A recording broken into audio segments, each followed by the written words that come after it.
So first, what are some of the reasons you've come here? I mean, you've taken a nice little bit of time out of your day. Thank you very much. I want to make it worth your while. Why?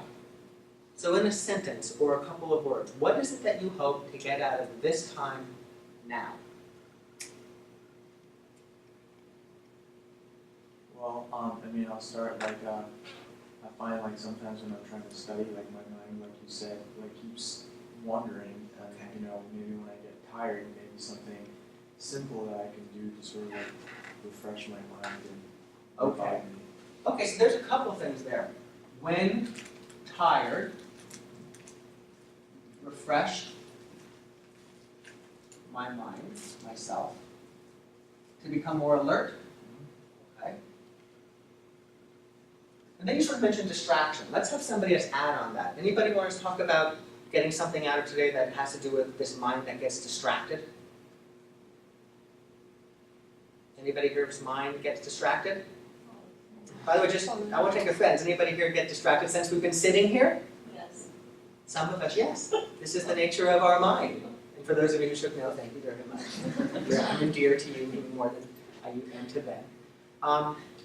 Who is going to say something about the distracted mind and something we might get out of today that helps us with this mind that gets distracted? Because it does get distracted quite often, even when we're just beginning to explore something that's interesting. It still gets distracted. Its distracted nature is never ending and will never cease to amaze us.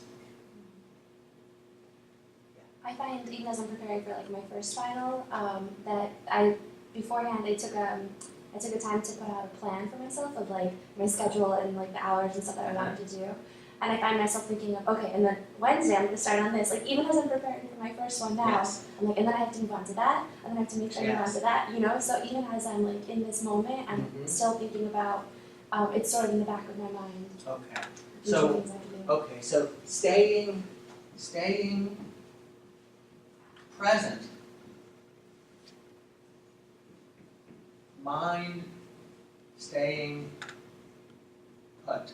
Because you're putting your mind and it's jumping over to the other thing. Now just for a moment, this is a whole workshop in itself. But why do you think the mind moves, in the example you gave, to this organizational plan and how it's going to play itself out? Why do you think the mind turns to that? I'll share with you, part of it is wisdom. Everything we do, every distraction we have, everything that goes on, I'm going to share with you, has a kernel of wisdom, something important to glean from it. And then oftentimes a big old chunk of distraction, which leads to a big old chunk of worry. How do we get the gem and not get caught up in the larger bit that has us paying attention to this feeling? So why do you think it is?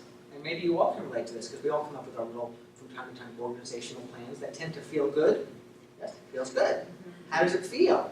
As I begin to sort of answer the question, when you turn to this plan 2 days later and 3 days later and what you've got nice and tidy, I mean, I feel more prepared. feel more prepared, right? So that puts me at ease. It what? So that puts me more at Puts ease. me more at ease, right. It soothes us. We do spend a lot of time soothing the anxiousness that arises about something in the future, and the soothing can sometimes be a very effective part of our organizational skills and tools, but it can also be, as you might know, this, like, you don't need to do it now, and it's nothing that you're going to get something out of now, because actually you want to be sitting and studying.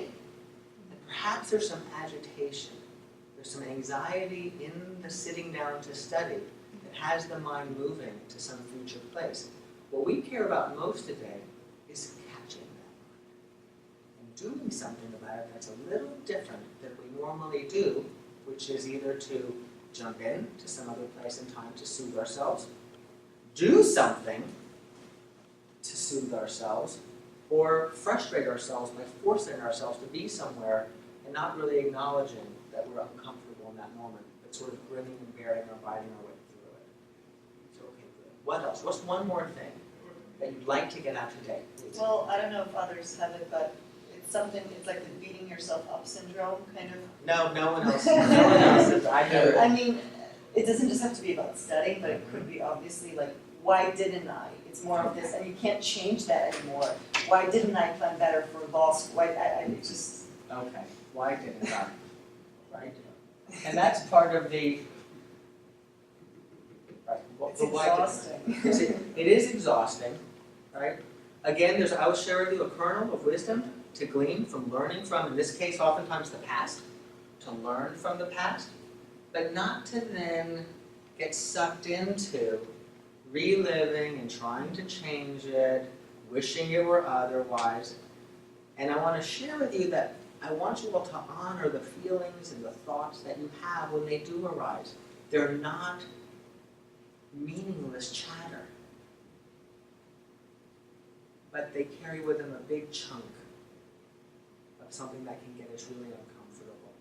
So what we want to do, and I want to share with you, is this. If I could give you a pill and say, you won't ever get tired, you won't ever have a mind that won't stay put, you won't ever, if you just take this little pill, I wouldn't want to give it to you, because something would be removed from who you are and how you learn from your experience.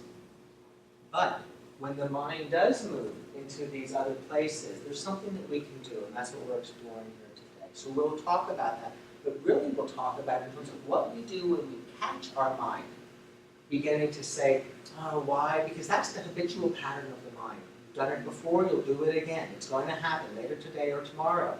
Can we do something different when it does arise, so that we begin to lay a different set of neural pathways, a different way of relating to that experiencing of the past, so that we're more effective in the moments that follow, and maybe even learn something from it. Okay, is there anybody else?